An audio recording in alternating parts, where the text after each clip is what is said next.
பயிர் பூப்பதுவும் காய்ப்பதுவும் மாறியினாலே நாம் சேமமுற நாள் முழுதும் உழைப்பதனாலே நாம் சேமமுற நாள் முழுதும் உழைப்பதனாலே இந்த தேசமெல்லாம் செழித்திடுது நம்ம கையாலே.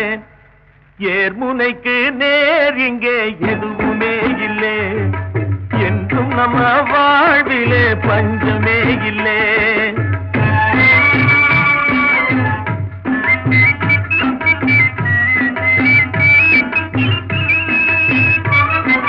நெற்றி வேர்வை சிந்தினோமே முத்து முத்தாக, அது நெல்மணியாய் விளைஞ்சிருக்கு கொத்து கொத்தாக. நெற்றி வேர்வை சிந்தினோமே முத்து முத்தாக, அது நெல்மணி